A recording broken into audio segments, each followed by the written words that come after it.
Beneath the dense, emerald canopy of the Central American jungles lies a silence that once echoed with the heartbeat of an extraordinary civilization: the Maya.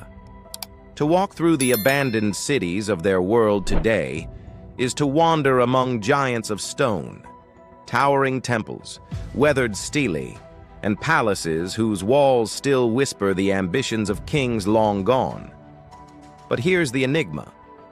A civilization of such brilliance, power, and cultural depth vanished from its great cities centuries before European sails appeared on the horizon. Why? How? These questions have pulled historians, archaeologists, and dreamers alike into the depths of time for generations, and the answers, like the jungle itself, are tangled, layered, and sometimes shrouded in shadow. The Maya story begins not in a single city, nor with a single ruler, but in hundreds of scattered communities across the lowlands of present-day Guatemala, Belize, Honduras, El Salvador, and the Yucatan Peninsula of Mexico. As early as 2000 BCE, small farming villages emerged, cultivating maize, beans, squash, and chili peppers, the sacred quartet of Maya sustenance. These early farmers were more than mere subsistence dwellers. They were engineers of the soil, using raised fields, terraces, and irrigation systems that would feed millions in centuries to come. Yet the rise of the Maya was not sudden. It was like the slow ignition of a great fire. By 500 BCE, monumental architecture began to pierce the skyline. Ceremonial platforms, astronomical observatories, and ball courts appeared, not just as symbols of power, but as instruments for binding communities through ritual and cosmic order. The Maya understood the sky with an intimacy that would humble modern astronomers. They could predict eclipses, chart the movements of Venus, and synchronize their calendar with the rhythms of the heavens. Their mathematics, a blend of base 20 counting and a revolutionary concept of zero, was centuries ahead of much of the world. But it was in the so-called classic period, from about 250 to 900 CE, that the Maya world roared into its golden age. Cities like Tikal, Palenque, Copan, and Calakmul became titanic centers of politics, art, religion, and war. Imagine arriving at Tikal in its prime, the great plaza alive with merchants trading jade, obsidian, cacao, and quetzal feathers. Scribes hunched over bark paper codices, recording the deeds of kings. Nobles in feathered headdresses, ascending towering temples to perform bloodletting rituals beneath the scorching sun. The air would have been thick with incense, drum beats, and the distant call of howler monkeys.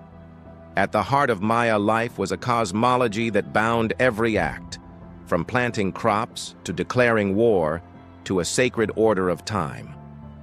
The Maya believed the universe was a vast, layered structure: the heavens above, the middle world of humans, and the underworld, Xibalba, ruled by gods of death and decay. Life was a continuous negotiation between these realms, and kings were not merely political leaders. They were mediators between mortals and the divine. Bloodletting, whether by piercing the tongue, the ear, or even the foreskin, was considered an offering of sacred essence, a gift to nourish the gods and keep the cosmic balance. Warfare among the Maya was as much ritual as it was political. City-states formed alliances, broke them, and clashed in conflicts that could span decades. Captured rulers were paraded as symbols of victory, sometimes kept alive for public humiliation, other times sacrificed to consecrate a new temple or commemorate a celestial event. Yet warfare was rarely about outright destruction. It was about prestige, resources, and divine legitimacy. In this tangled web of power, even the mightiest cities rose and fell in the span of a few generations. Art and writing flourished in this competitive, vibrant world. The Maya script, the most sophisticated writing system in the pre-Columbian Americas, combined hundreds of intricate glyphs, each representing sounds, syllables, or whole ideas. Through them, the Maya recorded dynastic histories, astronomical observations, and mythological tales. One of the most treasured of these is the Popol Vuh, the sacred book of the Quiche Maya, which recounts the creation of the world, the adventures of the hero twins, and the eternal struggle between life and death. These stories were more than entertainment. They were cultural blueprints, reinforcing values of bravery, cunning, and reverence for the gods.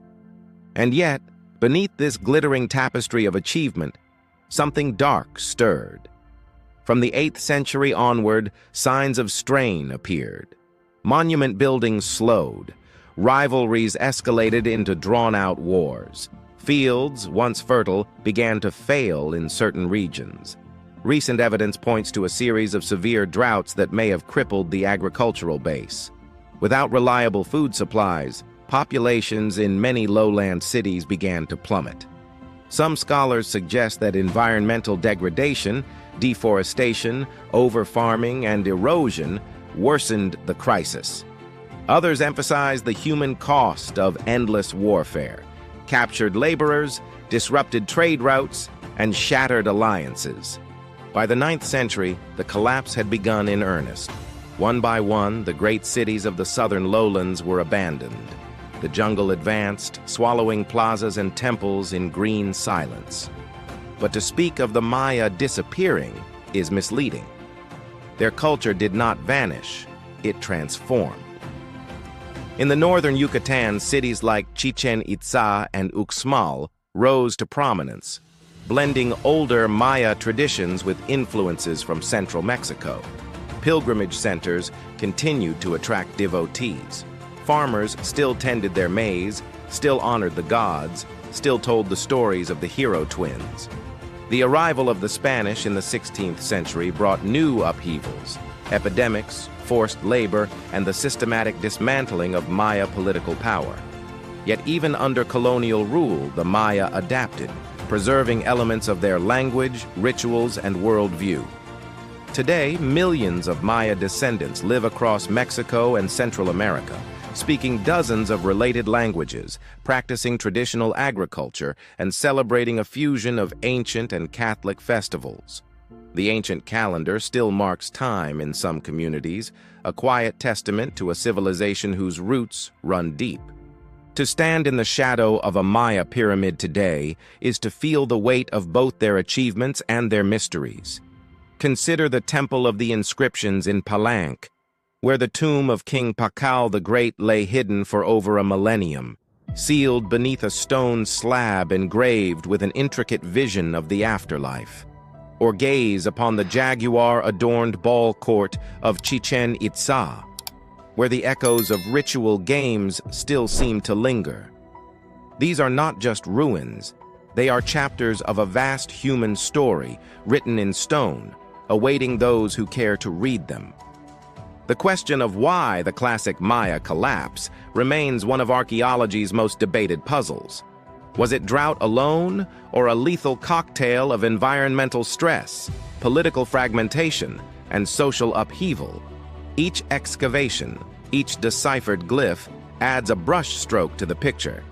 But the full image remains elusive, perhaps intentionally so.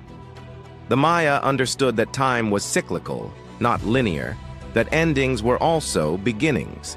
In their worldview, what we call collapse may simply have been a turning of the cosmic wheel, and maybe that is the true legacy of the Maya.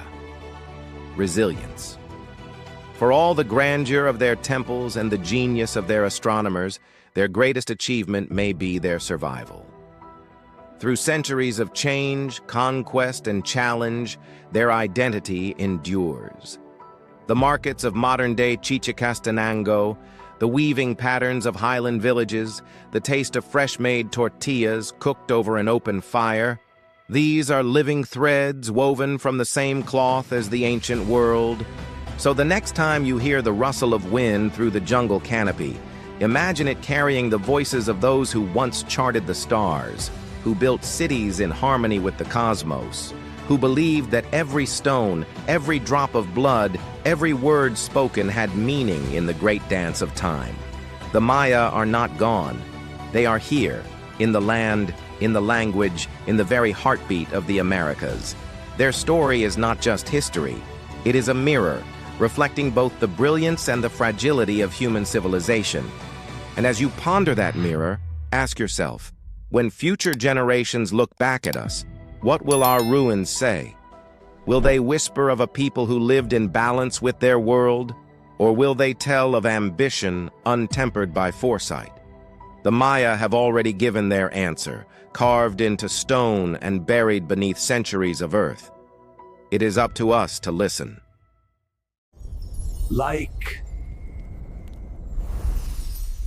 subscribe, discover more.